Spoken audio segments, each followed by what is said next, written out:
eu subirei. Mais uma vez, sim, eu voarei. Sim, eu voarei.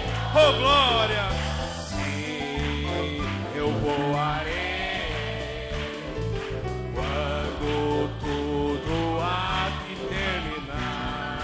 Sim. Mais um corinho. A unção de Deus. Vocês conhecem? A unção de Deus chegou aqui. E aonde Deus está, o mal tem que sair. A unção de Deus chegou aqui. Então faz assim pra ele, ó. Tu és maravilhoso. Tu és maravilhoso, Jesus. Fale pra ele. Tu és maravilhoso, Jesus. Aonde Deus está, o mal tem que sair. A unção de Deus chegou aqui. Oh, glória a Deus. Aplauda, glorifique o nome dele. Ele é digno de toda honra, toda glória, todo louvor e toda adoração. Recebe a honra, a glória, o louvor, a adoração, Jesus. O teu povo te aplaude, o teu povo te glorifica. Recebe, ó Deus. Recebe, Senhor, recebe, ó Deus. Não estamos aplaudindo um homem, mas ao Senhor. Glorificando ao Senhor, adorando ao Senhor. Oh, aleluia!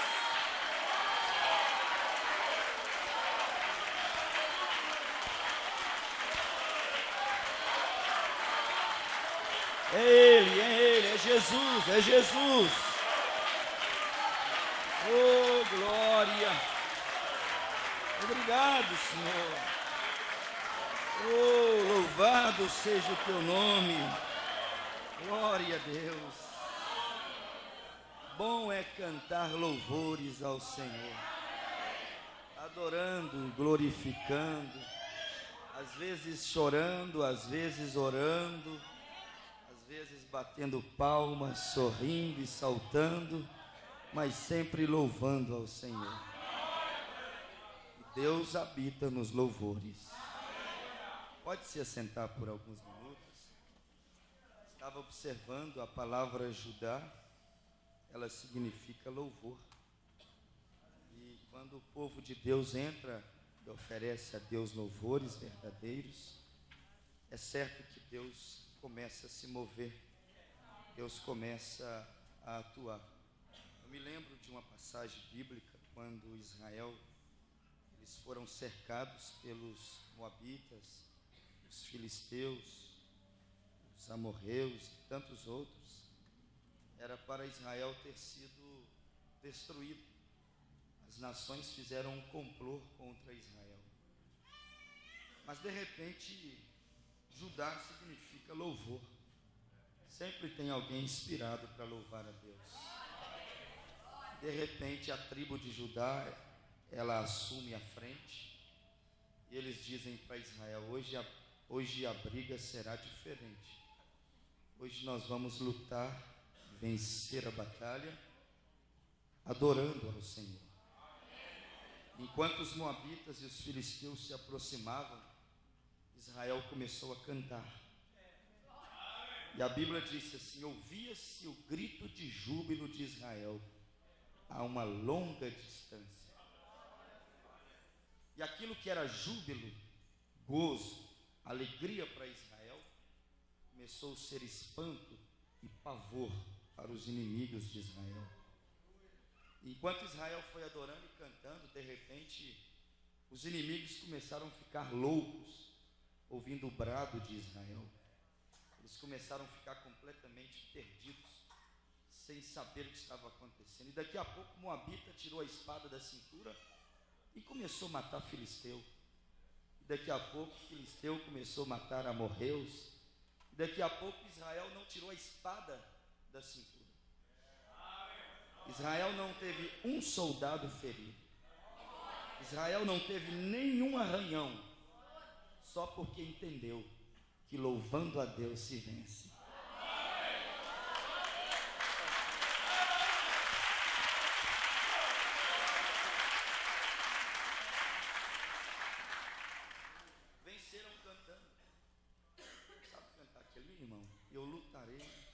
vencerei o inimigo? Não? Não sabe. Mas é muito bom. Vamos abrir a nossa Bíblia, irmãos, no livro de Lucas 14.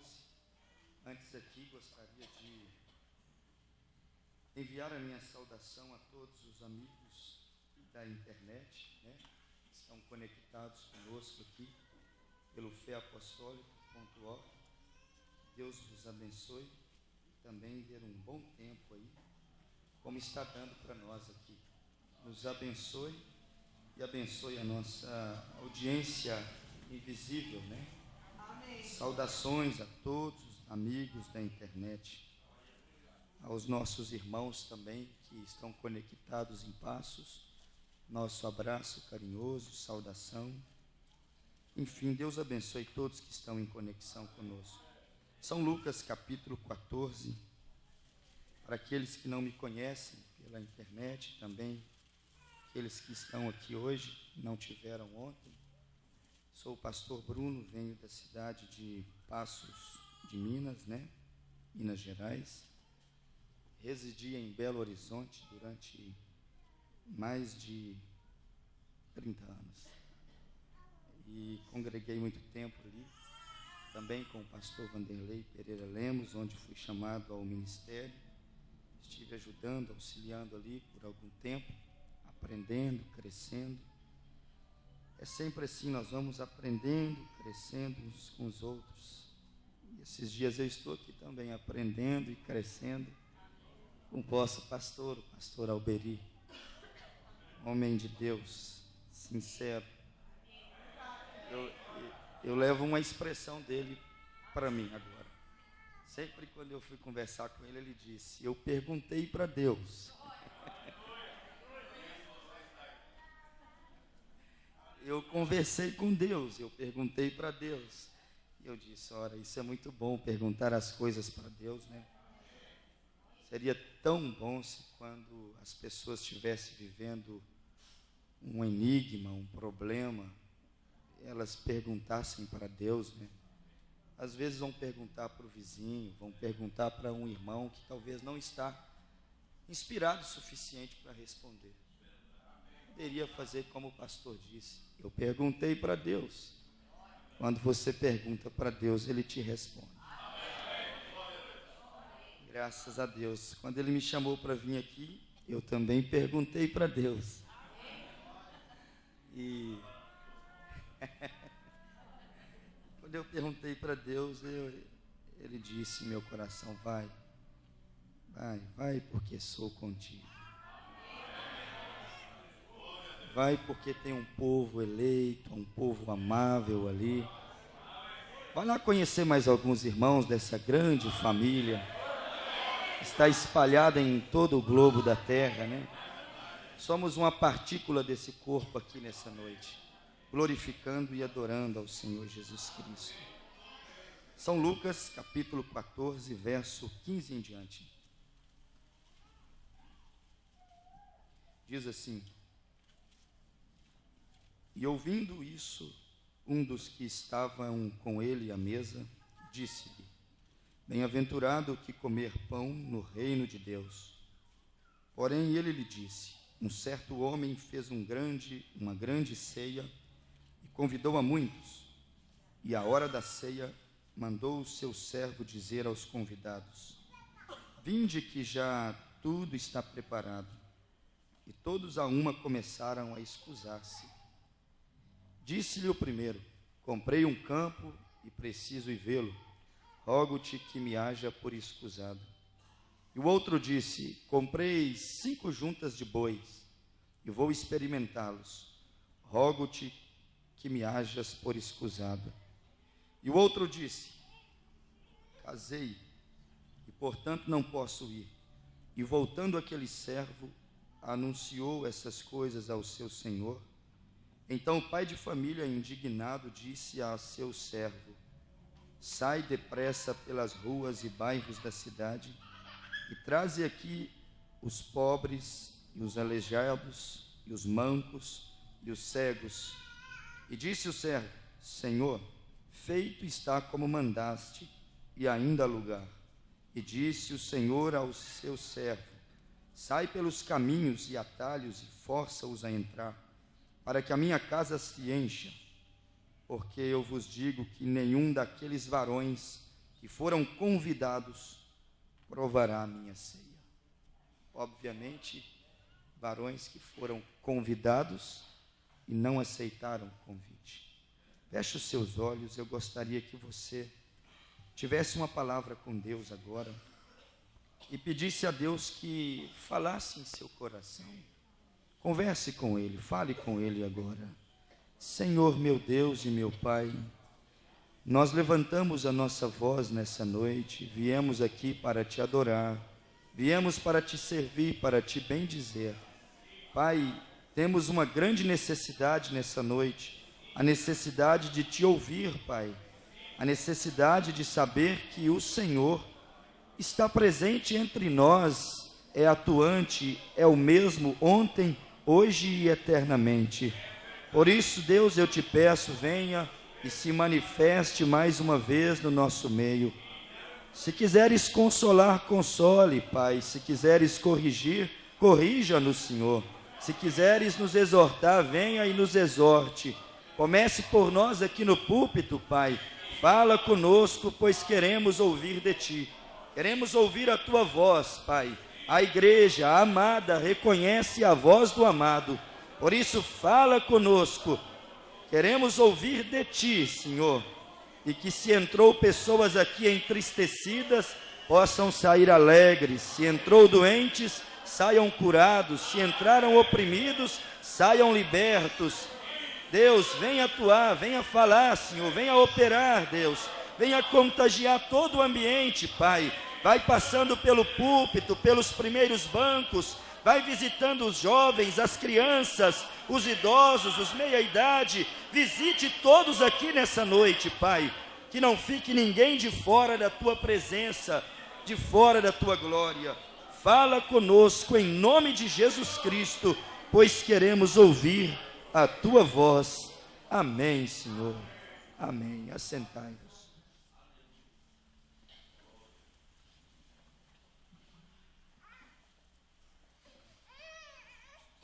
Mas eu gostaria nessa noite de compartilhar com os irmãos alguns parágrafos que o irmão Brana pregou dentro da mensagem É a sua vida digna do Evangelho? Só o tema da mensagem que o profeta pregou é sua vida digna do Evangelho. Só esse tema já nos leva a uma profunda reflexão. Se nós fôssemos embora, agora mesmo, com essa frase dentro dos nossos corações, levando essa frase em nossa consciência, é a sua vida digna do Evangelho? Isso já serviria para passar uma semana totalmente diferente. Isso já serviria para nós fazermos uma análise profunda das nossas atitudes, dos nossos comportamentos. Isso já seria o suficiente para nos ajudar a policiar as nossas palavras, para controlar os nossos olhares, dominar os nossos ouvidos, saber às vezes o que ouvimos e o que deixamos de ouvir. Se nós formos pensar nisso, é a sua vida digna do Evangelho? Isso seria o suficiente também para nos levar no rapto da igreja. Porque, sem dúvida alguma, o Evangelho, o teor máximo do Evangelho é Cristo. E a pergunta é essa: é a sua vida digna de Cristo? A realidade é que muitos têm escusado, muitos têm rejeitado a viver de uma maneira que faça digno do Evangelho. Muitos têm rejeitado, têm se escusado viver de uma maneira que engrandece a Deus, que glorifica a Deus. Uma das coisas que o cristão mais deveria fazer aqui é isso: engrandecer a Deus. Porque o mundo está diminuindo a Deus. As igrejas estão diminuindo a Deus. Nós vemos que as atitudes que muitas vezes os próprios cristãos assumem, tomam, está diminuindo a Deus. Estávamos conversando agora há pouco, eu e o pastor Alberi, falando sobre quão difícil está ficando pregar a mensagem. As pessoas estão desvalorizando a mensagem, estão diminuindo a mensagem. E às vezes vão manchando de tal maneira que fica difícil de pregá-la. Às vezes você vai para pregar e chega lá, a água já está suja. Chega lá, às vezes, já está tudo manchado. E aí nós vamos vendo vidas, e por que também não dizer ministérios, que não são dignos do Evangelho. Não são dignos dessa mensagem. Por causa do que tem feito. Às vezes sujam a água, às vezes mancham a mensagem, às vezes começam a denegrir o mensageiro, ainda que Deus já o tenha tirado. Nós vamos vendo atitudes que levam as pessoas a serem indignas de tão grande e especial mensagem que nós temos recebido de Deus hoje. E eu fiquei pensando, meditando sobre isso. São palavras que o profeta usa aqui. Parágrafo 34, mensagem à sua vida digna. Ele disse, agora, Jesus aqui está dizendo, o homem sempre tem tentado excusar-se para não receber a palavra de Deus e seu convite. Embora isto seja firmemente provado a eles, que é a sua ceia, é o seu convite, mas o homem está constantemente se excusando. E se você ler em São Mateus 22, você encontrará que lá também foram feitas muitas escusas, foram feitas muitas justificativas, muitas desculpas. E o profeta disse, eles tentam. Isso aconteceu em todas as eras da igreja. Passou em uma era, diz que um homem convidou os seus convidados e eles rejeitaram. Foi-se a outra era e eles também rejeitaram. Se fosse dar um pequeno tópico para essa palestra, eu poderia chamá-la disso: escusas, justificativas, rejeição a um grande convite de Deus. Nós vivemos em um tempo quando Deus, Ele tem convidado as pessoas ao caminho da misericórdia. Mas a Bíblia diz que rejeitar a luz é permanecer nas trevas. Deus tem convidado os homens à graça. Deus tem convidado a humanidade a esta mensagem, que traz misericórdia para a igreja, que traz uma válvula, um caminho de escape. Mas o que nós vamos vendo é que o homem tem rejeitado. E rejeitar a misericórdia de Deus significa abraçar com o juízo. Há um peso muito grande dentro dessas palavras: escusas, desculpas, rejeições a um grande convite. O profeta Irmão Branham diz assim: você pode rejeitar a Cristo hoje e seguir vivendo da sua própria maneira. Você pode rejeitá-lo amanhã e seguir vivendo do seu próprio modo. Ele disse, mas um dia destes, você rejeitará a Cristo pela última vez. O profeta Irmão Branham disse com essas palavras, ele disse assim, um dia destes, nós iremos viver os últimos instantes na face dessa terra. Um dia destes o profeta disse, eu irei abrir essa Bíblia e irei lê-la pela última vez. Um dia destes fecharei essa Bíblia pela última vez. Um dia destes nós faremos a última oração. Um dia destes nós iremos cultuar pela última vez.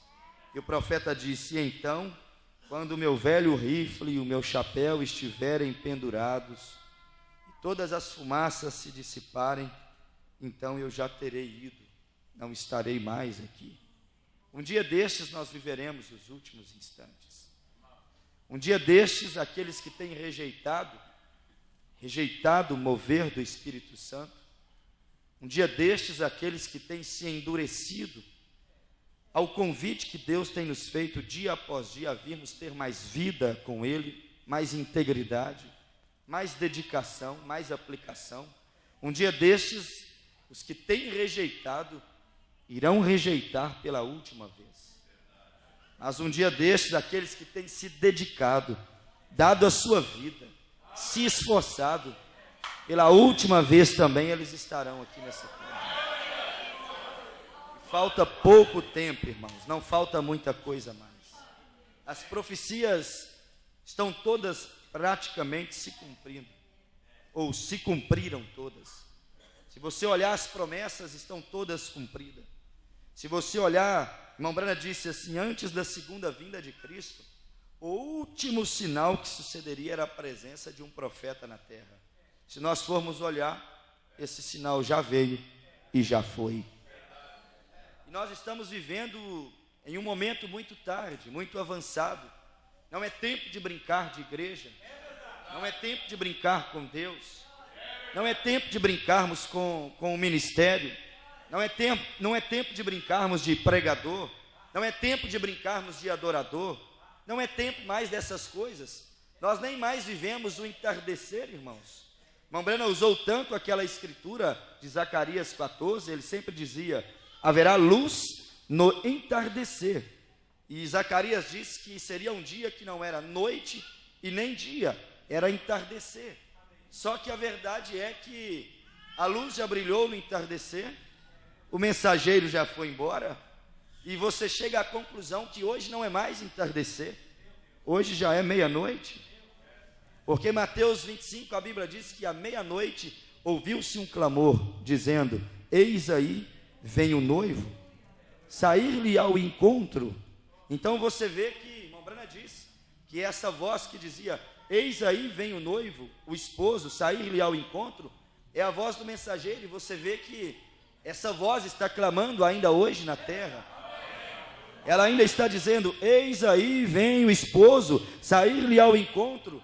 E aí você vê que agora não é mais tarde, agora não é aquele momento que não era dia e nem noite, mas nós vemos que agora é meia-noite, e meia-noite é uma hora de trevas, meia-noite é quando você não pode ver nada, meia-noite é um momento crítico, meia-noite foi o momento quando o esposo chegou, e nós estamos vivendo no momento do esposo chegar, nós estamos vivendo no momento do arrebatamento da igreja, e nós vamos vendo que justamente neste momento, muitos começam a dormir, no momento de acender as lâmpadas, no momento de preencher as vasilhas com azeite, no momento de colocar lenha na fogueira para o fogo não apagar, este é o momento que as pessoas estão desanimando, este é o momento que as pessoas estão se esfriando, mas justamente neste momento que estamos vivendo, o Senhor está fazendo o convite agora mesmo. O Senhor, como diz na parábola de Lucas, capítulo de número 14, agora mesmo, neste exato momento, Ele está passando. Agora mesmo, neste exato momento, na voz do sétimo anjo, na voz do alarido, na voz da mensagem de Deus, Ele está convidando as pessoas. Agora mesmo, aquela voz de Apocalipse 18, verso 4, ela está passando e está dizendo, ouvi uma outra voz que do céu dizia, uma voz que do céu convidava, sai dela, povo meu, para que não seja participante das vossas pragas e nem cúmplice dos seus pecados, porque já os seus pecados acumularam até os céus. Estamos vivendo nesse tempo, quando Deus está falando, quando Deus está convidando, estamos vivendo justamente aqui, justamente esse tempo de São Lucas capítulo 14, quando o pai de família, ontem nós ouvimos Jeová, pai de família, nós estamos vivendo neste tempo quando Deus, nosso Deus, o pai de família, Ele já preparou um banquete. Vivemos neste tempo quando o pai de família já preparou a nova Jerusalém. Vivemos neste tempo quando o pai de família já estendeu a mesa de milhas e milhas e milhas.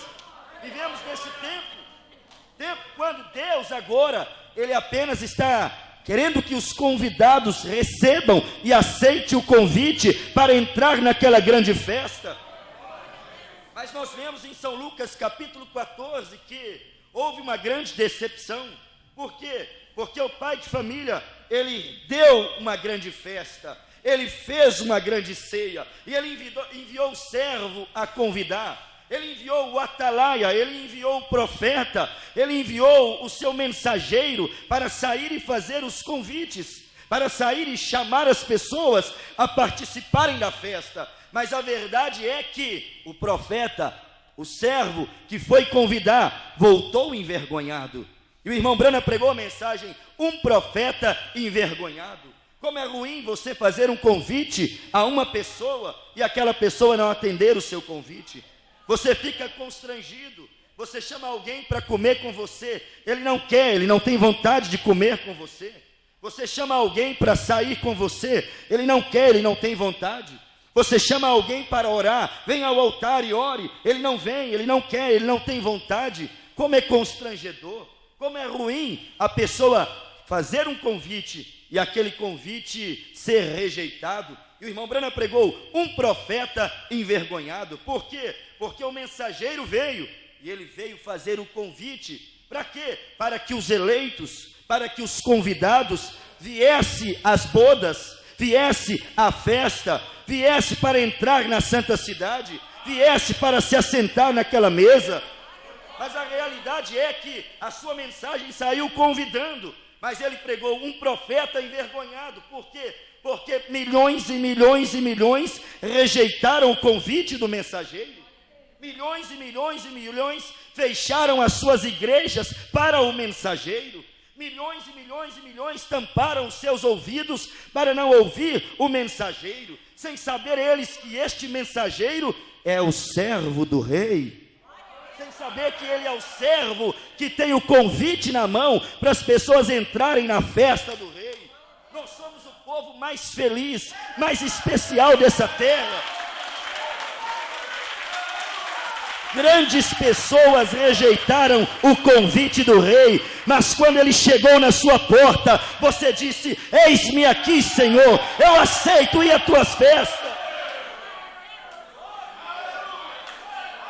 Este é um tempo de graça, este é um tempo de juízo. É graça para quem aceita, é juízo para quem rejeita. É um tempo de amor, o amor divino está sendo manifestado aos eleitos. Mas tem uma coisa, o julgamento também está sendo manifestado àqueles que rejeitam a graça.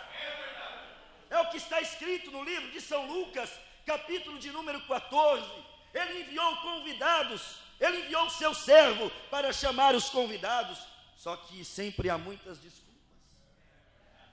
Sempre há muitas escusas. Daqui a pouco um disse assim: não, eu não posso, porque eu tenho algo melhor para fazer. Algo melhor para fazer do que sentar com o rei? Você não sabe o que significa sentar na mesa do rei? Você não sabe o que significa comer pão com o rei? Você não entendeu ainda o que significa contemplar a majestade do rei? Não há lugar melhor do mundo para se estar do que contemplando a face do rei. E nessa noite o Rei dos Reis está aqui, o Senhor dos Senhores está aqui.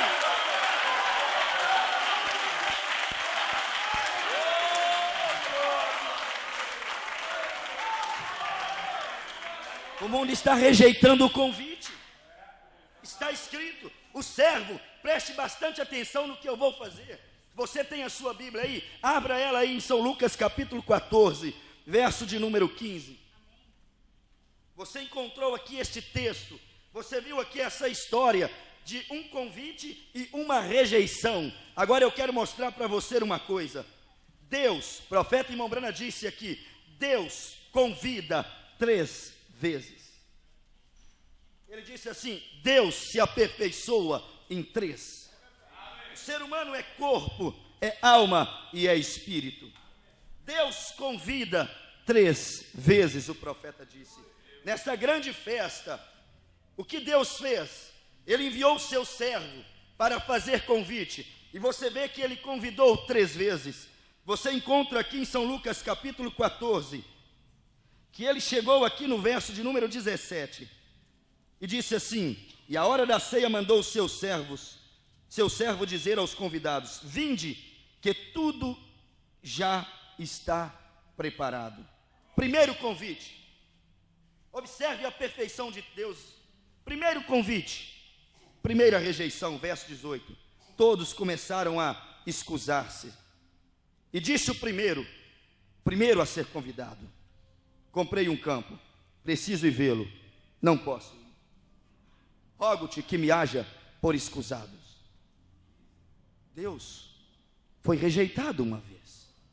Daqui a pouco você observa, captem essa visão.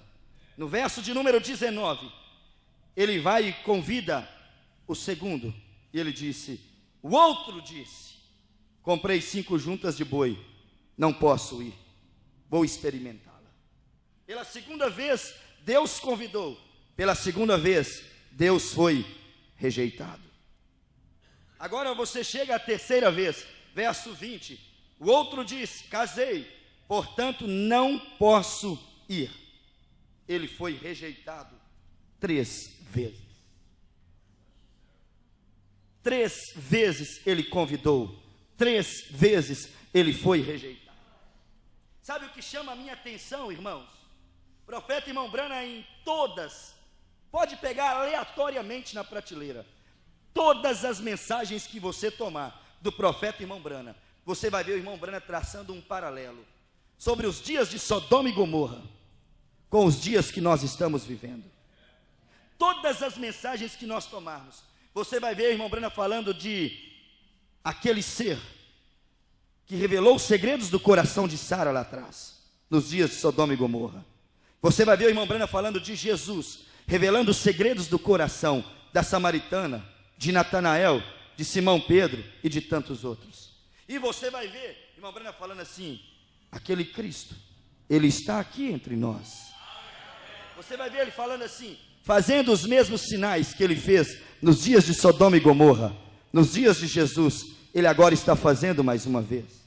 Quando eu li São Lucas capítulo 14, eu fiquei admirado, porque 3 vezes o convite, o servo foi rejeitado.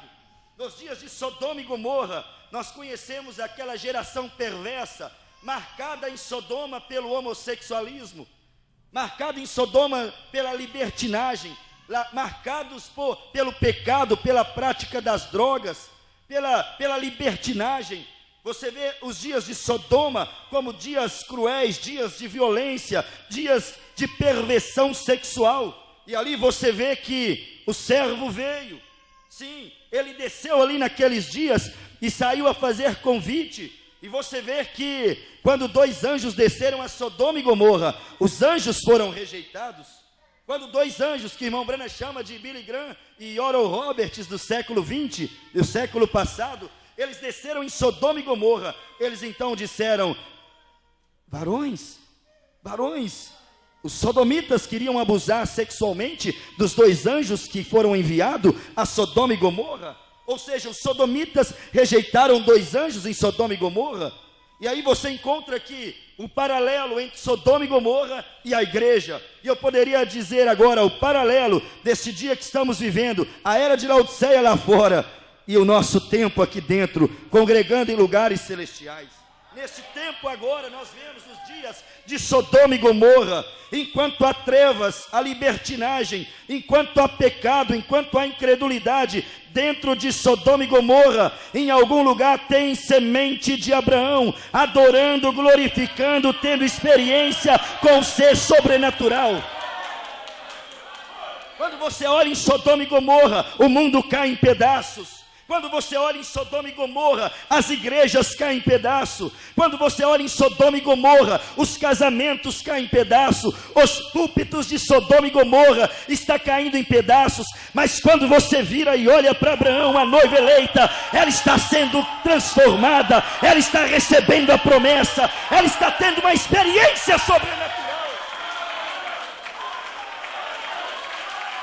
Enquanto Sodoma e Gomorra rejeita, Abraão está tendo experiência com Deus, o Todo-Poderoso.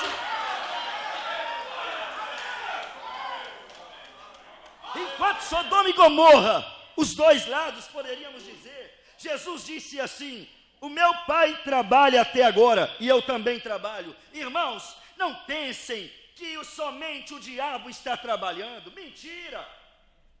Ora, se tem uma coisa que Deus não é preguiçoso.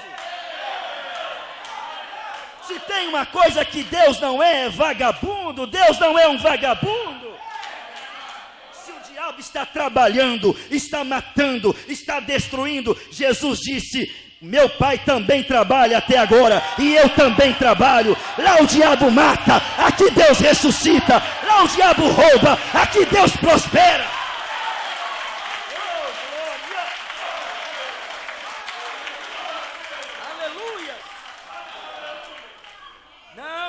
O diabo não está apenas trabalhando. Você vê pessoas às vezes tão pessimistas, pessoas tão fraquinhas às vezes, elas só dão notícia do que o diabo está fazendo. Olha, você viu lá no Jornal das 6, você viu na folha do noticiário, pessoas que só dão notícias desastrosas. Você viu a irmã que caiu, você viu o obreiro que caiu. Ah, irmão, eu não quero saber quem caiu, eu quero saber quem Deus está levantando, quem Deus está erguendo, quem Deus está restaurando.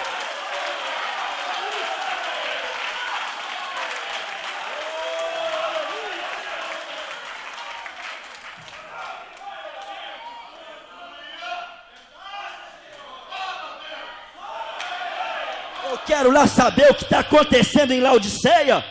Eu quero lá saber o que está acontecendo em Sodoma e Gomorra. Que se lasque Sodoma e Gomorra. Eu quero saber o que está acontecendo com Abraão, recebendo a promessa, recebendo a transformação, vivendo experiência sobrenatural.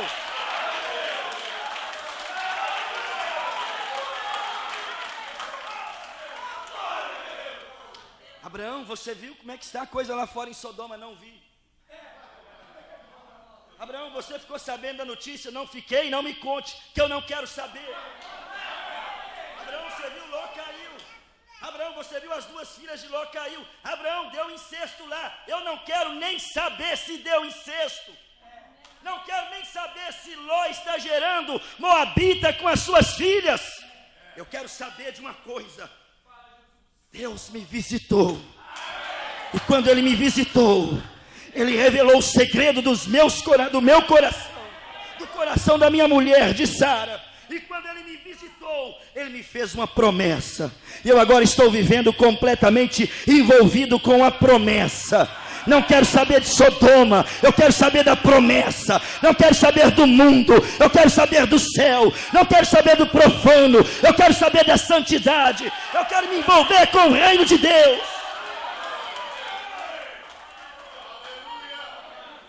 Não, mas você está tão esquisito. É assim mesmo, quem encontra com Deus fica esquisito. Totalmente estranho. Abraão, mas você não tem mais paladar para aquelas coisas antigas? Como ter? Eu fui impactado, não tem mais jeito.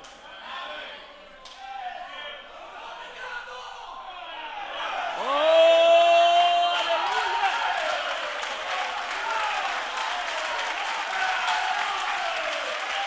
Sabe de uma coisa? Aquele ser que apareceu para Abraão, chamado pelos estudiosos de Elohim, ele foi tomado dos 16 elementos. Deus entrou dentro daquele corpo, boneco de barro, e ele apareceu e andou junto com Abraão. Ele apareceu e comeu com Abraão. Ele apareceu e revelou os segredos de Abraão. O mundo não conheceu nada acerca do que estava acontecendo com Abraão. Este evangelho nosso, irmão, este evangelho que cremos, é um evangelho para gente que para o mundo é gente louco. Ninguém entendeu nada que acontecia com Abraão, como ninguém está entendendo o que está acontecendo com a noiva. Ninguém está entendendo o que é que está te segurando até agora. Ninguém está entendendo o que é que está te revigorando, o que é que está levantando a sua fé. Os anos vão passando, as provas vão aumentando, e Abraão foi fortificado dando glória a Deus. Abraão, depois que encontrou com Elohim, sabe o que aconteceu, irmão? O encontro de Abraão com Elohim deu a Abraão uma força tão grande, mas tão grande, que ele passou 25 anos sem encontrar com ele de novo. Só com a promessa. Só com a promessa. Lá vai Abraão e Sara para o consultório do médico. Doutor, olha aí se ela está grávida. Abraão, você ficou louco, ela passou a menopausa. Ela está com 99 anos, Abraão. Tá bom, doutor, ano que vem eu volto. Quando era no outro ano, doutor, olha para mim. Abraão, ela está com 101 anos, não tem jeito, Abraão. Você ficou doido, doutor? Mas eu tenho uma promessa, doutor. Cada ano que passava, Abraão mais velho. Cada ano que passava, Sara mais velha. Cada ano que passava, eles estavam mais fraquinhos. Só que tem uma coisa, irmãos. Enquanto mais fraco, enquanto mais encolhido, a Bíblia diz em Romanos 4, Abraão era fortalecido e dava glória a Deus.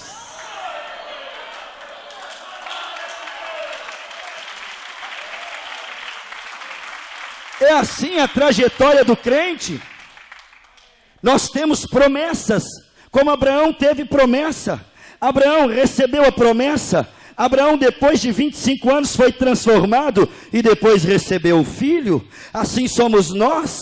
Deus nos enviou um mensageiro profeta, e através da mensagem do profeta, nós recebemos promessas. Promessas de rapto, promessas de que o filho virá, promessas que nós daremos à luz o filho. E cada dia que passa, às vezes, a luta vai nos cansando. Nós vamos ficando às vezes mais cansados, mais fraquinhos, estamos cada dia mais feridos às vezes, e às vezes você vai no doutor, o doutor diz não tem mais jeito. Você ouve a voz da ciência, ela diz não tem mais jeito. Você ouve a voz dos homens, eles dizem não tem mais jeito. Mas aí Paulo vai e disse assim, diga ao velhinho Abraão, ou seja, diga ao fraco, sou forte. Posso estar velho, mas tenho promessa. Posso estar cansado, mas tenho promessa. Posso ser fraco, mas eu tenho promessa. E elas se cumprirão em minha vida. Se cumprirão, cada uma delas. E aí você tem aquele mundo de Sodoma e Gomorra rejeitando o convite do céu. São Lucas 14. Ele veio, fez o convite em Sodoma, mas eles rejeitaram o convite. Primeira vez que ele foi rejeitado, tudo a ver com a mensagem que nós cremos. Passado mais ou menos 2000 anos, veio Jesus, o Filho de Deus, e ali ele estava agora vivendo na terra, e passado alguns dias, Jesus manifestou o sinal do Filho do Homem. Ele começou a revelar os segredos do coração, ele começou a curar os enfermos, ele começou a levantar os paralíticos, ele começou a trazer o poder sobrenatural à cena. Ele começou a mostrar que, para fazer o que ele fazia, Deus tinha que ser com ele. Até Nicodemos disse, Rabi, eu bem sei que Deus é contigo, porque ninguém pode fazer o que tu fazes, se Deus não for com ele. Só que eles também falharam, rejeitaram pela segunda vez o convite. O convite para vir às bodas, o convite para vir à ceia. Eles não perceberam que era Deus convidando os seus. O profeta disse, de 2 em 2000 anos, Deus sempre fez alguma coisa na face da terra. E você encontra que lá nos primeiros 2000 anos, Deus se revelou a Abraão. Você encontra que mais ou menos 2000 anos depois, Jesus Cristo se revelou na terra, no meio da humanidade. Esteve Deus, Emanuel, andando conosco e não sendo percebido pelos homens. Depois passa-se mais 2000 anos. Deus levanta um profeta simples, camponês, aonde as pessoas iriam tropeçar nele. Um homem que não tinha diferença nenhuma de outros homens. Um homem que não teve um nascimento como Jesus teve, fora da via sexual. Deus levanta aquele camponês. E Deus mais uma vez visita a terra. Através da mensagem de Malaquias 4, o profeta Elias. Deus mais uma vez visita a terra para fazer um convite. Ele convidou em Gênesis, Ele convidou nos dias de Jesus, e agora Deus vem mais uma vez, envia seu servo para fazer convite. E ele sai a convidar. E ele saiu a convidar os denominacionais. Ele saiu a convidar os maometanos, os budistas. Ele saiu a convidar o mundo. E ele saiu, a sua mensagem percorreu toda a terra, fazendo um convite. Mas mais uma vez, os homens rejeitaram o convite de Deus. E a Bíblia nos diz que aqueles que rejeitaram o convite de Deus, a Bíblia diz, eles nunca mais terão oportunidade de provar da minha ceia. Quem rejeitou Deus nos dias de Abraão, rejeitou a graça e a misericórdia, e o fogo queimou a terra de Sodoma e Gomorra. Quem rejeitou Jesus Cristo nos dias que ele estava na terra, em o seu próprio corpo de carne, o corpo que foi crucificado, irmão, entraram em julgamento. O profeta disse: Jesus veio fazendo um convite para Israel, porém eles rejeitaram. Ele veio para os seus, mas os seus não o recebeu, rejeitaram a Cristo. E porque rejeitaram o convite de Cristo, sabe o que o profeta disse? 70 anos depois, o general Tito invadiu a Jerusalém, arrancou criança do ventre das grávidas, cortou cabeça de jovens, matou velhos, cobriu Jerusalém de sangue, porque rejeitar o convite de Deus significa entrar em julgamento. Oh meu Deus, os pentecostais estavam no auge, nasceram na rua Azusa, era um grande poder, era um grande movimento. O profeta andou com eles, o profeta pregou para eles, o profeta chegou a dizer ao tabernáculo Brana: nossa maneira de adorar deveria ser como a deles. O profeta chegou a dizer assim: tenho muitas coisas contra os pentecostais, mas eu gosto de vê-los dar glória a Deus, eu gosto de vê-los adorar, eu gosto de vê-los orar, eles fazem com intensidade.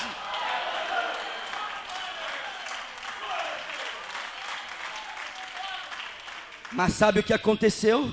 O profeta, o servo, terceiro convite de Lucas 14, o primeiro lá no livro de Gênesis, o segundo nos dias de Jesus, e o terceiro convite nos nossos dias. Não pense que haverá outro convite depois deste, este é o último convite. O tipo não falha, tem que encaixar, os tipos têm que encaixar perfeitamente. Este é o último convite. Foi assim, um convite em Gênesis, um convite nos dias de Jesus, e agora saiu o convite de Deus.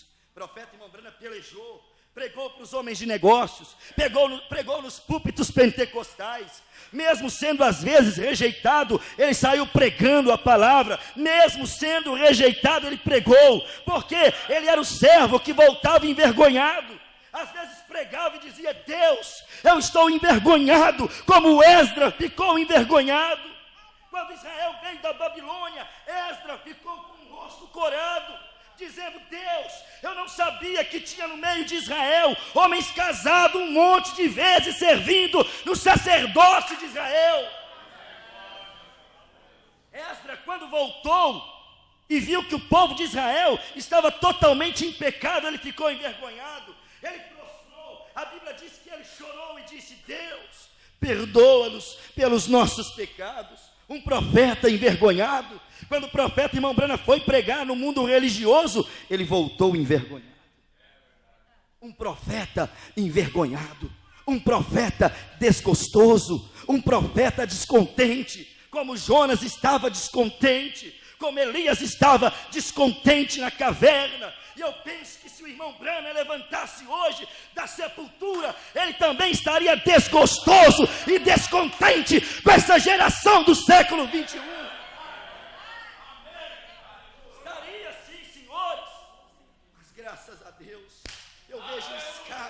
eu vejo o escape da última hora.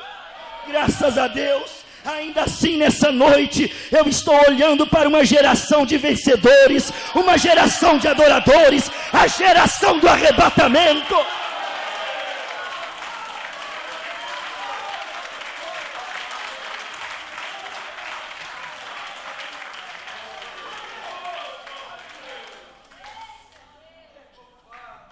profeta envergonhado, um servo envergonhado. E ele era tão humilde que ele voltou e disse assim para o seu senhor: Senhor, feito está como mandaste. Eu só fiz do jeito que o senhor mandou. Mas eles rejeitaram. E ele disse assim: rejeitaram? Irmão, sabe o que eu disse um dia desse? Me desculpem, eu não quero ser ofensivo, mas eu disse: sabe qual é o problema? Os crentes estão ficando com o couro grosso demais. Crente, casca grossa, não tem nada que sensibiliza, não tem nada que faz eles perceberem o convite de Deus, não tem nada que os fazem ouvir a voz de Deus. E o profeta disse: o boi conhece seu possuidor, a jumenta a sua manjedoura, mas o meu povo Israel não me entende, não ouvem a minha voz. O profeta saiu fazendo o convite, e ele convidou os pentecostais. Ele chegou a dizer: eu fui enviado para os pentecostais. Ele disse: mas eles me rejeitaram. E porque rejeitaram o mensageiro, entraram em trevas espirituais. Quem vai negar que os pentecostais não entraram em trevas? Quem vai negar isso? Estão em trevas. Aquela fé pentecostal tão bonita, aquela fé de lágrima nos olhos, aquela fé de mulheres que quando recebiam o dom para profetizar, falar em línguas, elas tampavam os decotes, tampavam as pernas, tiravam os brincos da orelha, tiravam a maquilagem do rosto. Era uma experiência tão poderosa que eles vinham para a igreja, quando estavam em pecado, tinha medo de entrar portas adentro do santuário. Porque quando o dom verdadeiro pentecostal estava operando nas igrejas pentecostais, o diabo não tinha lugar para esconder. Não escondia debaixo de banco, debaixo de tapete, em lugar nenhum, porque os olhos de Deus estavam contemplando todas as coisas.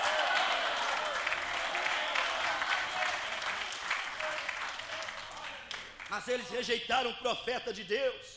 E quando rejeitaram o profeta de Deus, eles começaram a entrar em decadência espiritual. Porque rejeitar a luz é ficar nas trevas. E o profeta veio com o quê? Com luz. Ele veio com o pilar de fogo. Ele veio com a luz que alumia o caminho para o eleito. Ele veio com a luz que o salmista diz: lâmpada para os meus pés e luz para o meu caminho é a tua palavra, ó Senhor. Mas eles rejeitaram a luz de Deus e entraram em trevas espirituais. E hoje recorrem a meios absurdos para conduzir a igreja. E você vê o povo sendo vendido, o povo sendo negociado. Satanás está vendendo o povo. Satanás está negociando os púlpitos. Satanás está comercializando o evangelho. Ele está vendendo tudo o que ele tem e o que ele não tem. Satanás é caloteiro. Ele vende até o que ele não tem. Agora é bom que ele escute isso nessa noite. Eu não estou a negócio. Você não está a negócio. A noiva não está à venda.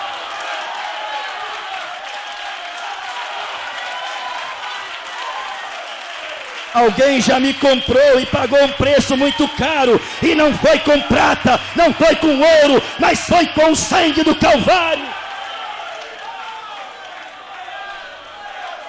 Se valorize, igreja. Nós não estamos na banca de R$1,99 ou de R$9,99. Se valoriza. Nós não somos jornaizinhos baratos, vulgar. Nós somos o livro da vida. Nós somos os eleitos de Deus. Nós somos a igreja da promessa, o povo do arrebatamento.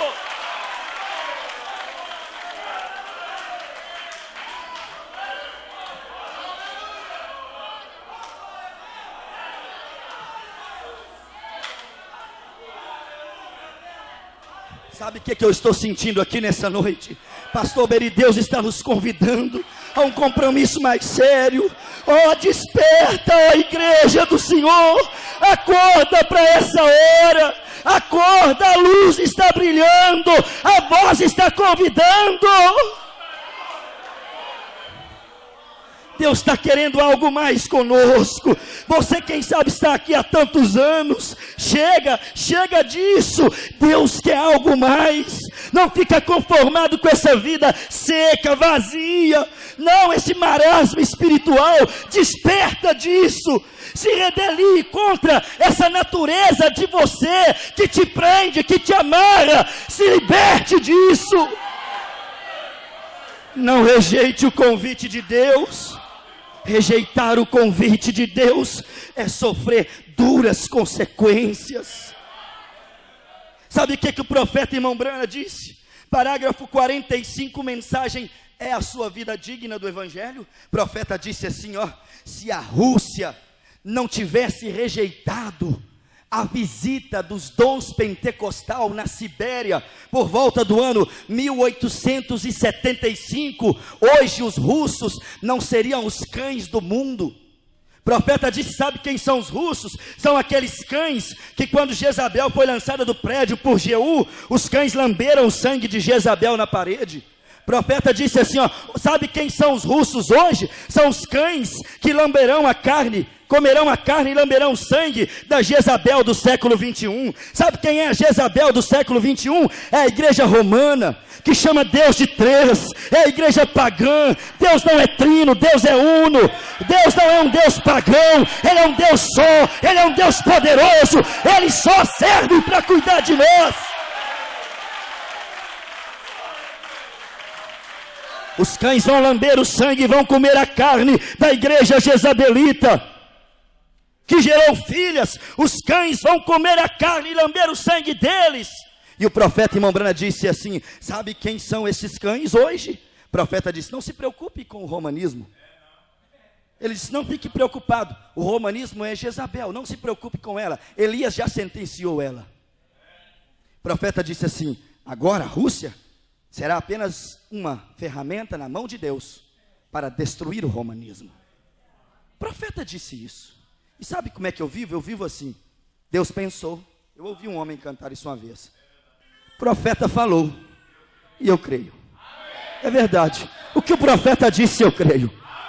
É como aquela menina. Senhor Jones, filhinha, você crê que a baleia engoliu Jonas? Ela disse, creio. Mas por quê? Porque a Bíblia disse. E ela vem e disse, ele vem e disse, mas a ciência diz que não tem passagem para a baleia engolir um homem. Ela disse, senhor Jones, eu creio tanto em Deus e na Bíblia, que se a Bíblia dissesse que Jonas engoliu um peixe inteiro, eu acreditaria do mesmo jeito. Para mim tanto faz. A Bíblia é coisa de louco mesmo. É loucura para o mundo, mas para os salvos é o poder de Deus. É nessas águas que eu estou nadando de braçada. É na Bíblia Sagrada. Tem que brilhar na Bíblia Sagrada.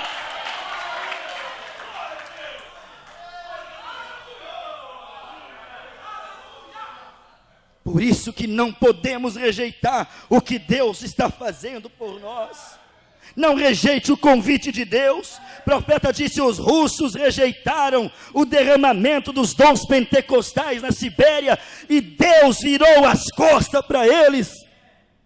E eles entraram em julgamento, se tornaram os cães do mundo, viraram comunistas, disse o profeta. Rejeitar o convite de Deus custa um preço muito alto. Rejeitar a misericórdia custa entrar em julgamento. Oh, irmão Brana disse, o mundo entrou em julgamento quando ele rejeitou Malaquias 4, a mensagem do Elias.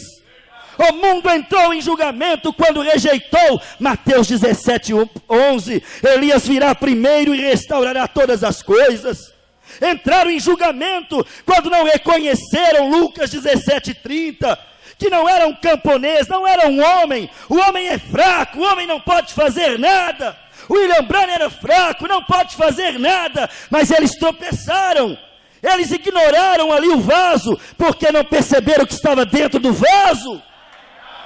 O mundo rejeitou o mensageiro, a mensagem dele, como também o mundo tem rejeitado a igreja noiva e a mensagem dela. Mas muito em breve ela vai sair dessa terra, vai dar tchau para esse mundo.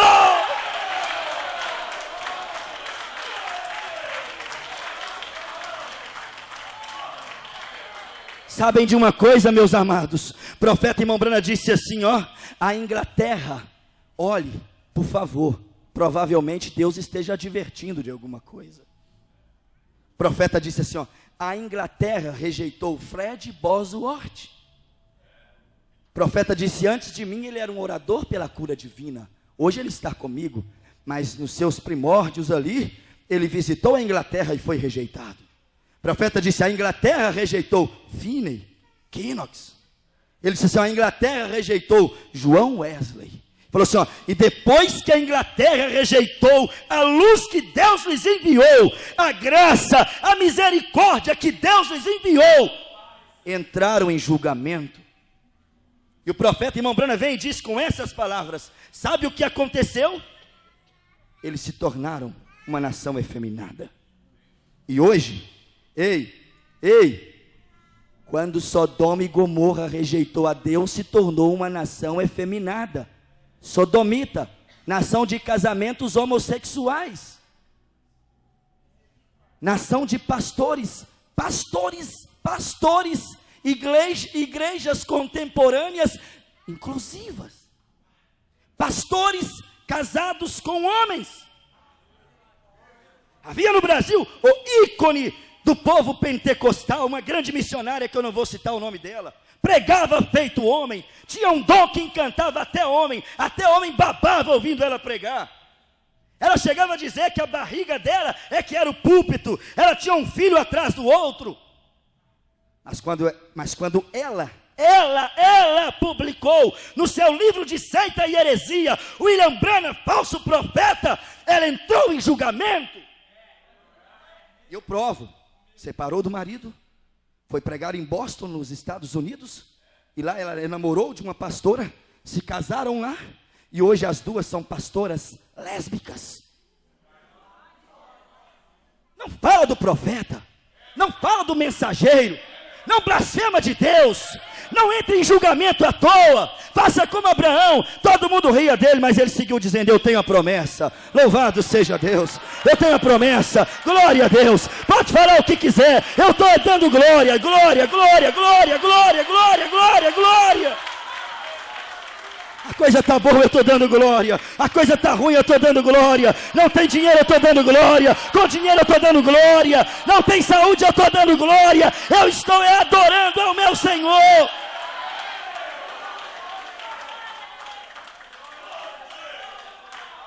Você pode provar tudo que é teses errada, mas é impossível provar que uma pessoa que dá glória a Deus está errada. Herodes não deu glória a Deus. Nabucodonosor não deu glória a Deus e foi comido por bichos. Belsazar foi comido por bichos porque não deu glória a Deus. Nabucodonosor foi pastar com jumenta porque não deu glória a Deus. Eu estou vendo igrejas que vão pastar como jumenta porque não dá glória a Deus, porque não atribui a divindade a Deus.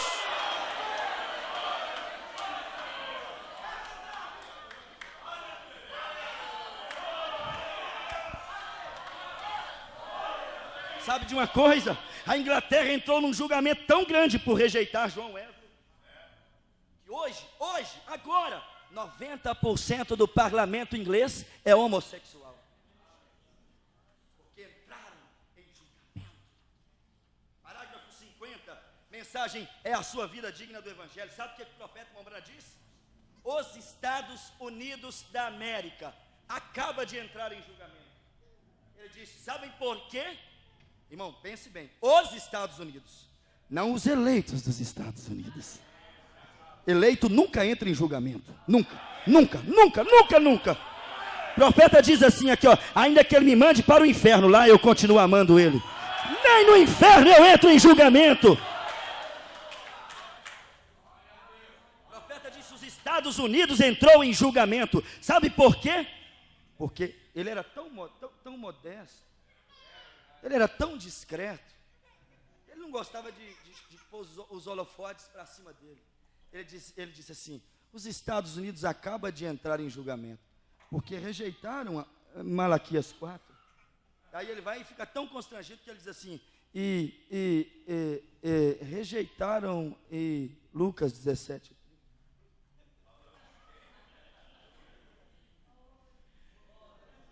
Aí depois ele vai e fala assim, e eles rejeitaram Apocalipse 10. Ele disse assim, ó, tudo que Deus iria fazer aqui, a nação americana rejeitou. E ele disse assim: vocês viram os tremores de terra na costa oeste? Quase varreu toda a costa oeste dos Estados Unidos. Ele disse assim: a nação está entrando em julgamento. E ele disse assim: vocês viram? Está aqui, nessa mensagem. Ele disse assim: ó, vocês viram aquele amigo nosso aqui do lado, daquela grande igreja vizinha nossa? Ele prega 45 minutos e dá 15 minutos de intervalo para que eles possam sair para fora e fumar cigarros e tomar drinks. Ele disse: eles entraram em julgamento. Porque rejeitaram o profeta. Nínive iria entrar em julgamento se tivessem rejeitado a mensagem de Jonas. Mas quando aceitaram a mensagem de Jonas, Deus os poupou. Oxalá essa nação brasileira, oxalá Rio Grande do Sul, oxalá Porto Alegre, Cachoeirinha, cidades vizinhas, oxalá que elas fizessem como a grande Nínive, que o rei fosse tão temente que pôs até jumento, gado, cachorro, menino pequeno de peito ainda, amamentando ainda para jejuar. O rei disse: faz agora um decreto, a cidade toda vai jejuar e arrepender diante dos pés de Deus. Deus agradou tanto daquilo, irmãos, que sabe o que aconteceu? Todos os 120 mil almas foram salvas. Quer dizer que a misericórdia, sabe aonde ela está? Nas suas mãos. Se você aceitá-la, ela é sua. Se você rejeitá-la, você está lascado.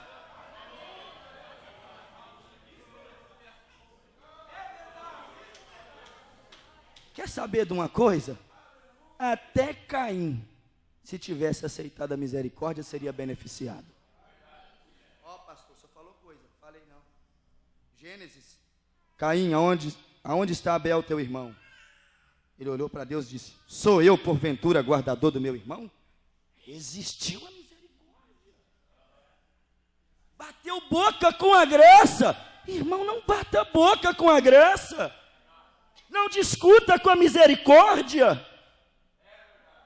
Ela não vem para te destruir, ela vem para te amar, te resguardar, te absolver. Aí Deus olha para Caim e disse assim: Caim, se tu tivesses feito o correto, como seu irmão fez, não haveria aceitação para ti também? Até Caim, se tivesse feito certo, haveria aceitação para ele. Mas não fez. Mas não aceitou a misericórdia de Deus. Nínive aceitou, foi bem-aventurada. Nínive aceitou o profeta, a mensagem do profeta, escapou do julgamento que Deus ia derramar sobre eles. Mas eu vejo agora mesmo, irmãos, digo isso agora, sem tonterias, sobre forte unção do Espírito de Deus. Nosso Brasil, pátria amada, ela também entrou em julgamento espiritual, porque tem brincado com Deus, tem dividido a Deus, tem ferido o coração de Deus.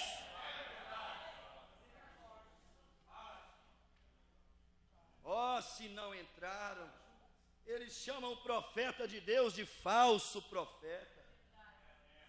Eles falam contra ele pelos meios de comunicação, internet, rádios, televisão, jornais. Entraram em juízo porque rejeitaram a graça e a misericórdia de Deus. Mas ao mesmo tempo que Sodoma, esta de hoje, ao mesmo tempo que o Egito entrou em trevas, nós somos bem-aventurados.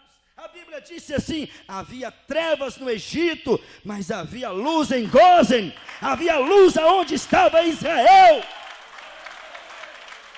Há trevas agora no Egito, há trevas agora em Sodoma e Gomorra, há trevas agora nas igrejas denominacionais, mas há luz de Deus aqui dentro agora.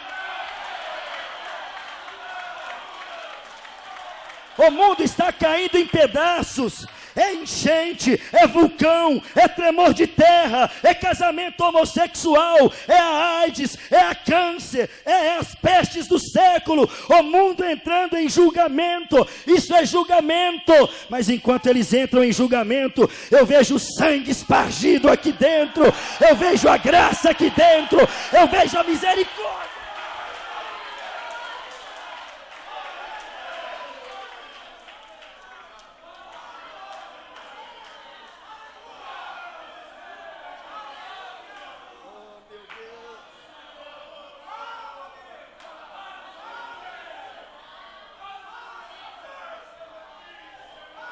Ninguém vai tirar a graça, ninguém vai tirar a misericórdia da igreja, ninguém vai tirar o perdão, ninguém vai tirar a redenção, ninguém vai tocar neste trono maravilhoso de misericórdia, ninguém vai pôr o dedo nele para tirar ele da igreja. Pode tirar do mundo, da noiva, da igreja, dos eleitos, ninguém vai tirá-la.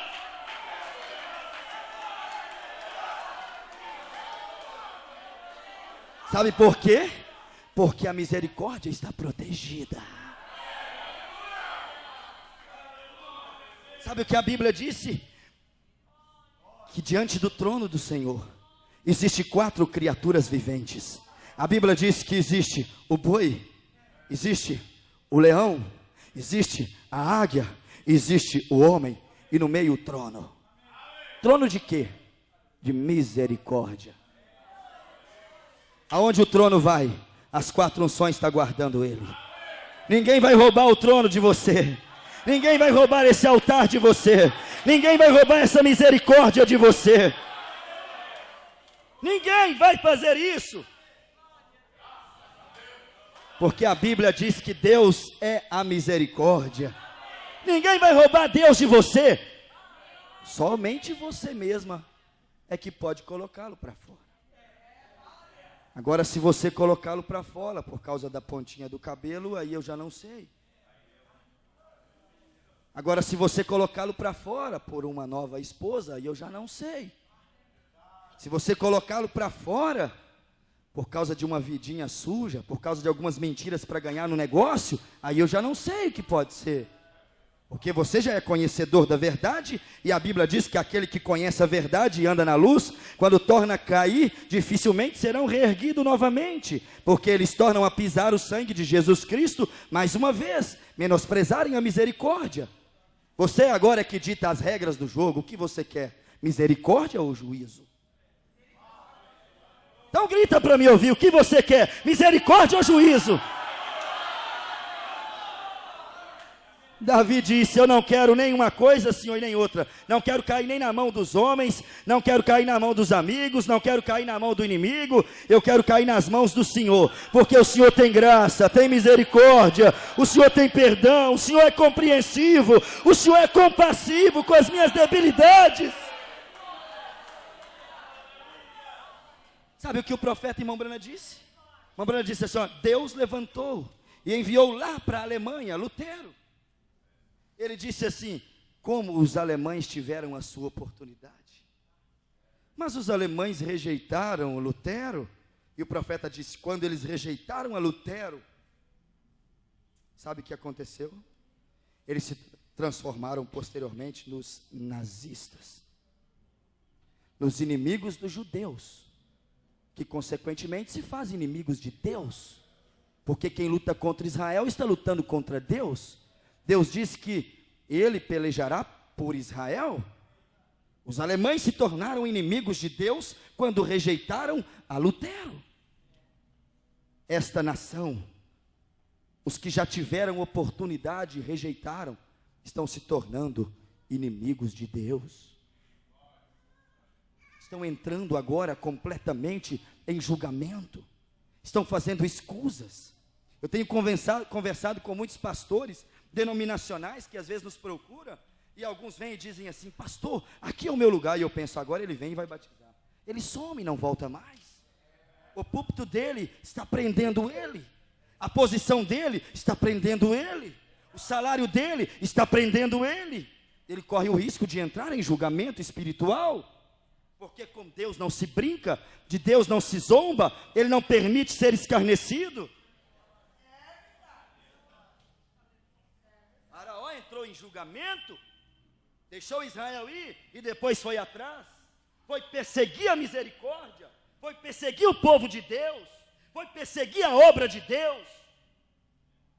Mas irmãos, Deus nos ama tanto, irmãos,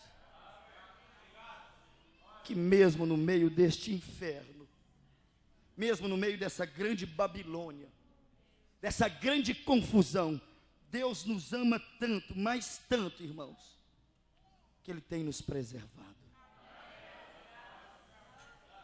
Ele tem nos guardado. Somos tão bem-aventurados. Mas tão bem-aventurados, só para você ter uma noção.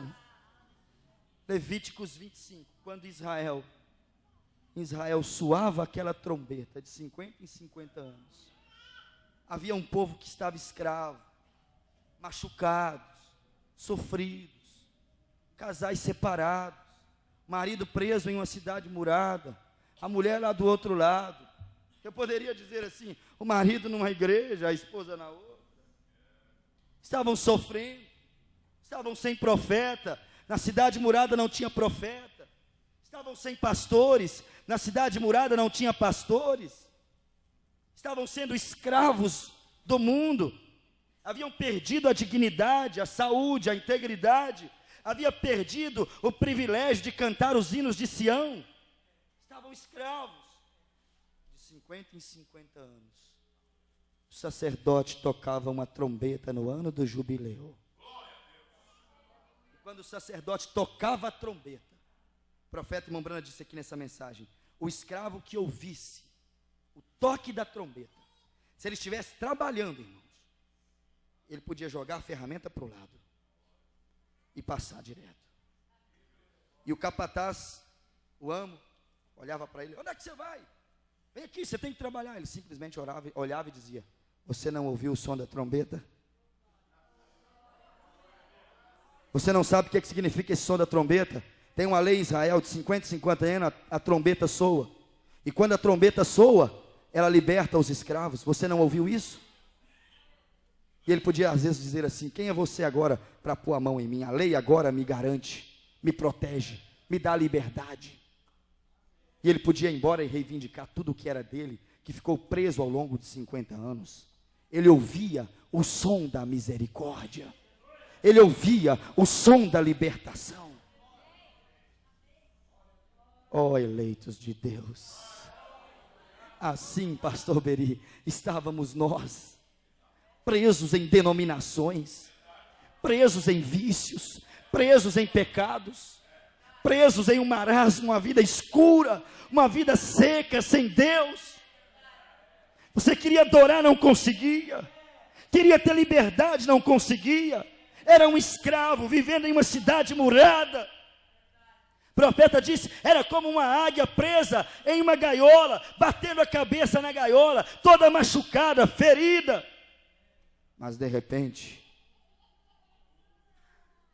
nos dias da voz do sétimo anjo, quando tocar a sua trombeta, se cumprirá o segredo de Deus, como anunciou aos seus servos os profetas.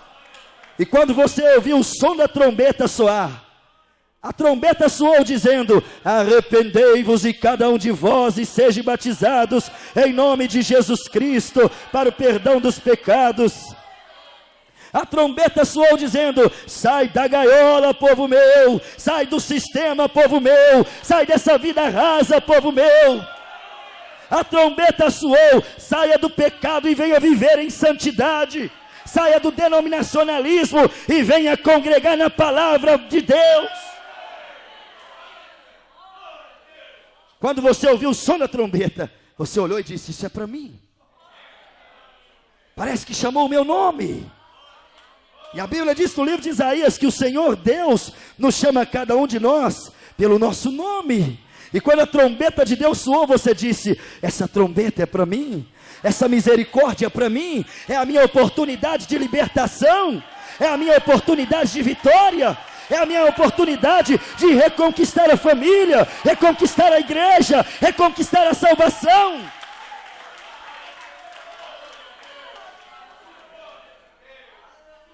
Você não está vendo o muro caindo aí agora e a fumaça subindo, não? Eu vejo as muralhas caindo e a fumaça subindo, e vejo o povo de Deus gritando, liberdade, liberdade, liberdade, liberdade, liberdade para adorar, liberdade para servir, liberdade a Deus.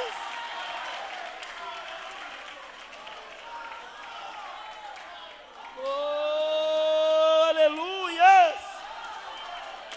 Oh, glória, glória, glória, glória, glória a Deus.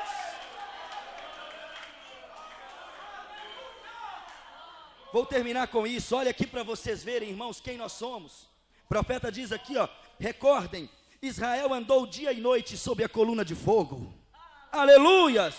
Mensagem de Israel no Egito, o profeta disse, Israel é um tipo perfeito da igreja. Israel andou dia e noite debaixo da coluna de fogo. Nós estamos andando agora debaixo da coluna de fogo. E agora ela vai queimar as enfermidades, vai queimar os espíritos errados, ela agora vai avivar o povo de Deus, ela agora vai renovar a igreja de Deus, vai preparar a igreja para o arrebatamento.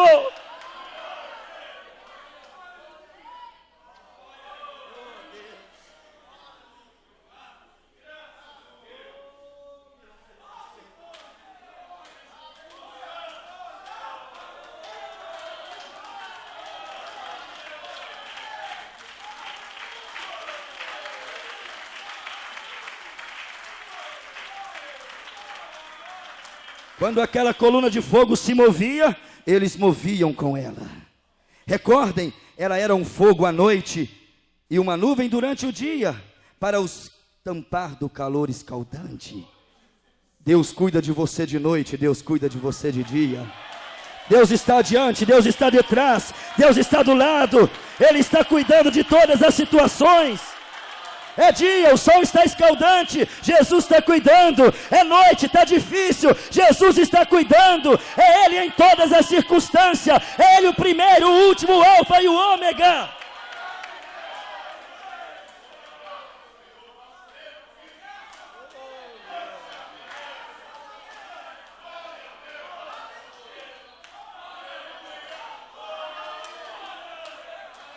Eu creio que ela está aqui agora. O profeta diz aqui, ó, aonde a coluna de fogo estava, havia uma propiciação pelos pecados e misericórdia. A coluna de fogo está aqui agora. E ele diz aqui, ela era uma luz à noite, uma nuvem de dia, protegendo o povo de Deus. Mas nunca rejeite a mesma coisa. Martim Lutero a viu. O que ele fez? Ele saiu do catolicismo, mas o que fizeram eles depois de Martim Lutero? Construíram uma pequena cerca ao redor da religião de Lutero. Martim Lutero viu o pilar de fogo, depois ele partiu, e os seus seguidores fizeram uma cerca em torno da doutrina de Lutero e pararam de mover, de avançar com a coluna de fogo. E o profeta vem e disse aqui agora, depois Wesley viu a coluna de fogo, movendo de lá, ele saiu de lá, da doutrina luterana, e foi adiante. Construíram depois uma pequena cerca. E ele disse, este é o problema, as pessoas veem a coluna de fogo, e depois que ela desaparece, eles fazem uma pequena cerca. Agora veja o que o profeta está dizendo, irmãos.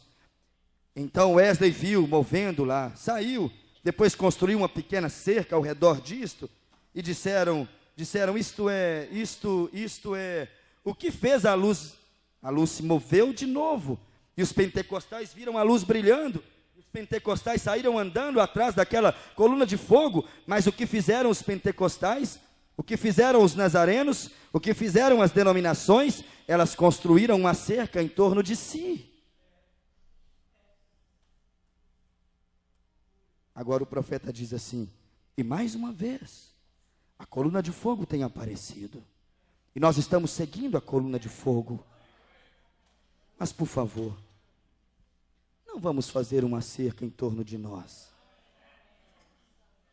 Porque a coluna de fogo, ela vem para fazer os rios transbordarem acima das cerquinhas. E quando o rio transborda, os patinhos nadam juntos e tem companheirismo uns com os outros. Vamos derrubar cerca, vamos derrubar muralhas, vamos ser verdadeiros adoradores.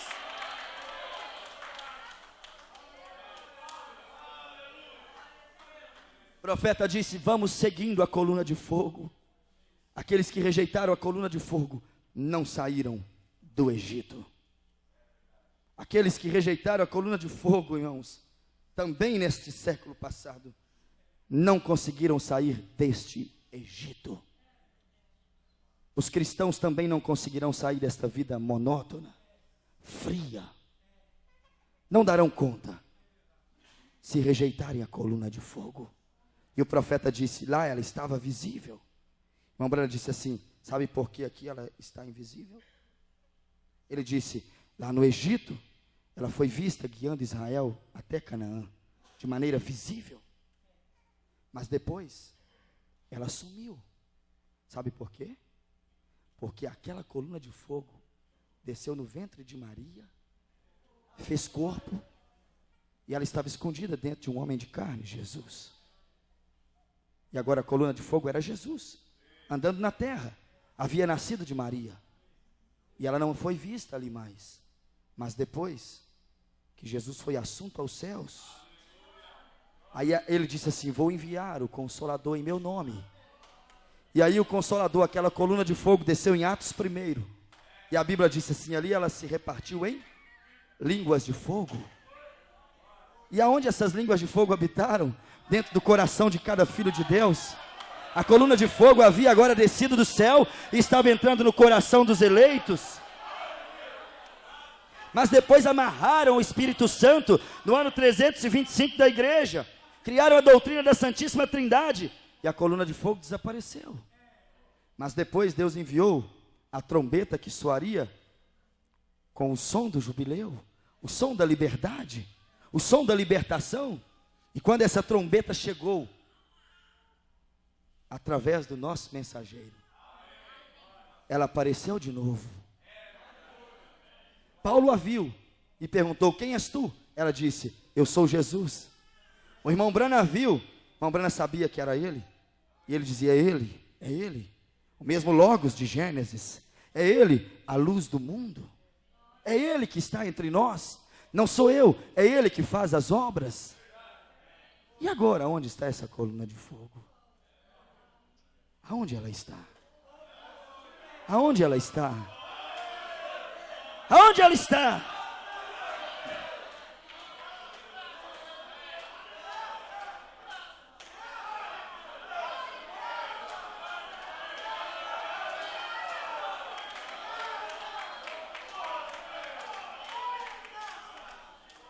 Sabe que às vezes o anjo da morte vem como um raio, mas quando ele se aproxima assim, ele fala: esse eu não posso matar. Ele vê a coluna de fogo dentro dele.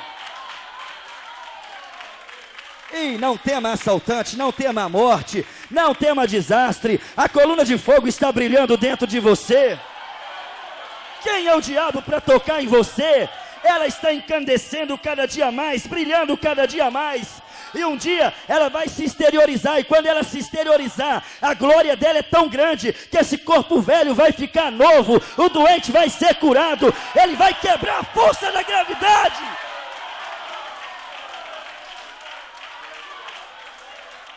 Feche os seus olhos e deixa ela agora começar a aquecer.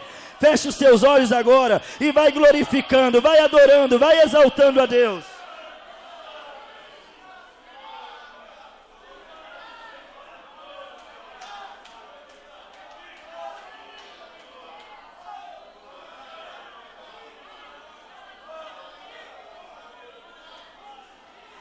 Você que chegou aqui com o coração pesado, se sentindo condenada por causa daquela fraqueza, fica tranquila, a coluna de fogo está queimando aquele pecado agora. Isso chama batismo do Espírito Santo e com fogo. A coluna de fogo, ela está aqui queimando agora toda a iniquidade, queimando toda a enfermidade, restaurando a sua vida espiritual agora. O que queres nessa noite? A graça ou a misericórdia?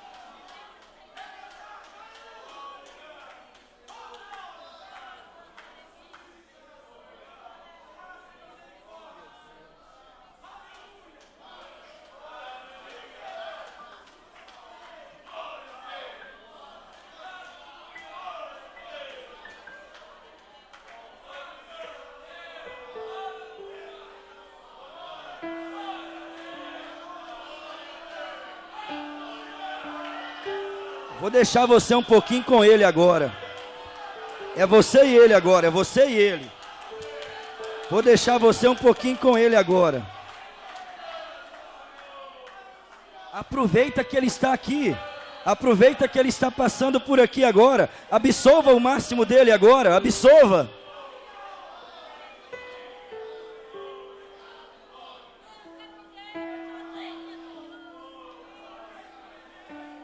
Você que quer se arrepender, eu disse que Ele está aqui. Você tem alguma coisa para consertar, alguma coisa para se arrepender? Por favor, venha aqui agora. Oh, meu Deus. Toda a igreja agora com os olhos fechados, adorando ao Senhor.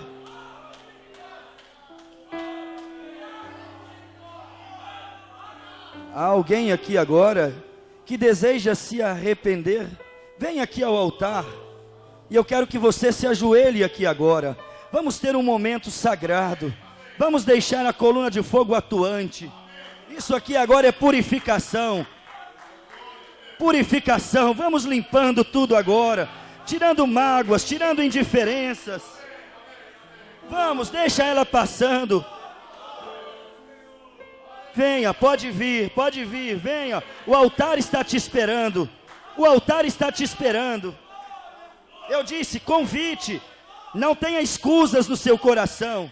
Não justifique. Não rejeites o convite de Deus. O altar te espera. Enquanto o pastor Estevão vai cantando ao Senhor, você vem aqui ao altar e vai orando, vai chorando. Se tiver de pedir perdão a alguém, se locomova, sai do seu lugar. Vai lá naquela irmã, abrace ela, abrace ele, peça perdão, se acerte. Não atrapalhe Deus operar.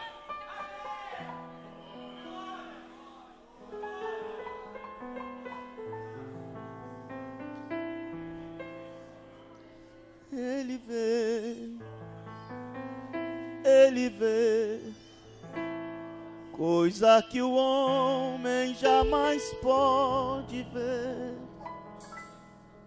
E o que ainda vai acontecer, Ele pode evitar. Ele tem autoridade como ninguém tem.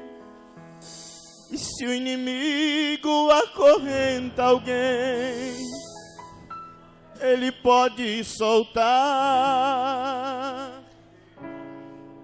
Ninguém ama como esse Deus consegue amar. Ninguém entra onde Ele é capaz de entrar. Não existe nada escondido que Ele não consiga enxergar. Ele sabe encontrar o que está perdido. Ele sabe encontrar o que está perdido. Ele é Deus e semelhante a Ele outro Deus não há. É fogo abrasador que incendeia tudo e faz o mal sair, que queima a enfermidade e a faz sumir. O altar do seu povo faz incendiar. Ele também é água, é a fonte da vida para quem quer beber. Faz a sede da alma desaparecer. Quem bebe desta água no céu pode entrar. Tudo Ele vê, tudo pode ouvir, e com seu poder derramou fogo aqui. Tudo Ele vê, tudo pode ouvir, e com seu poder derramou fogo aqui. Tem fogo aqui, tem fogo santo aqui, tem fogo aqui, tem fogo santo aqui, tem fogo aqui, tem fogo santo aqui, queimando todo o mal. Tem fogo santo aqui, tem fogo aqui, tem fogo santo aqui, tem fogo aqui, tem fogo santo aqui, tem fogo aqui, tem fogo santo aqui, queimando todo o mal. Tem fogo santo aqui.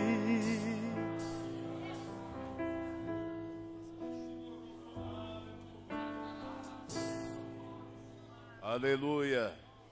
Vamos ficar em pé aqui no altar ainda. Ainda Ele está aqui.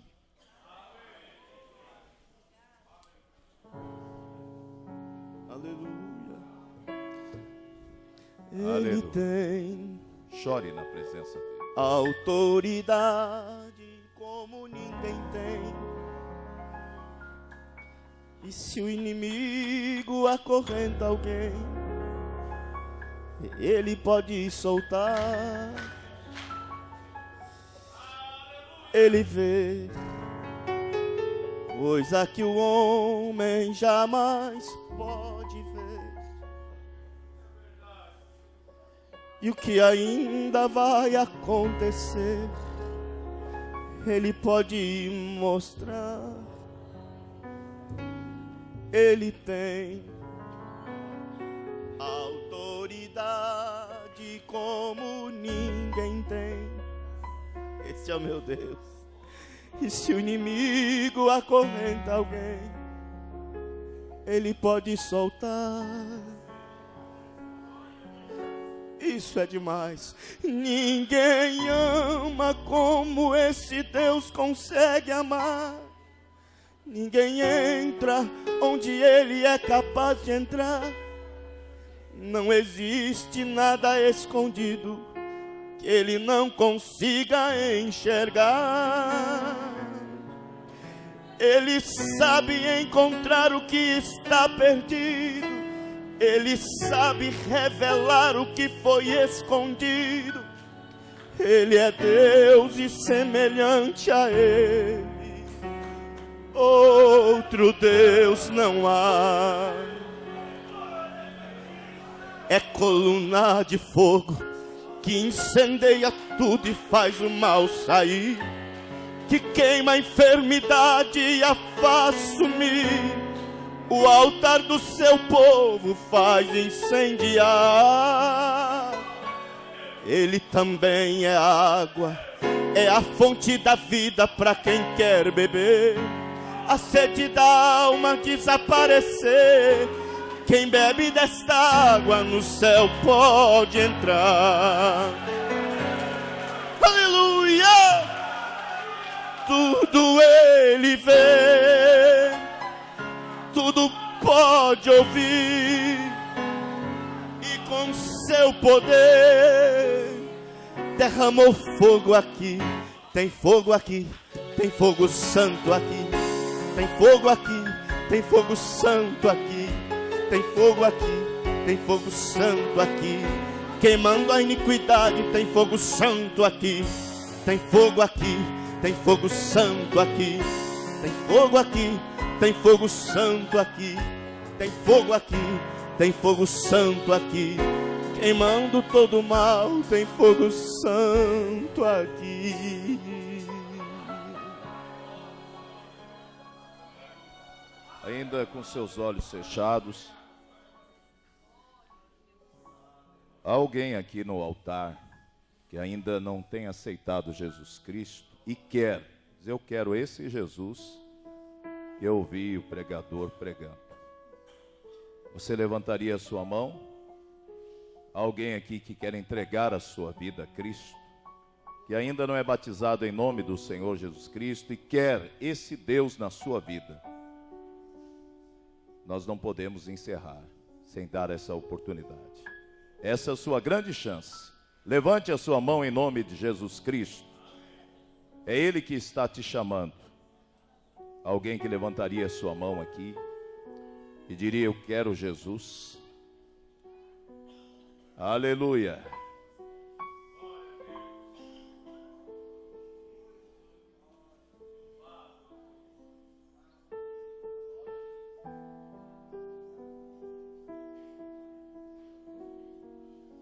Todos são cristãos aqui. Então vamos sair, voltar aos nossos bancos quietamente.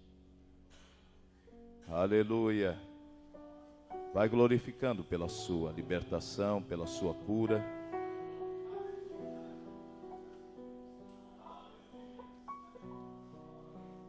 Glórias a Deus. Graças a Deus.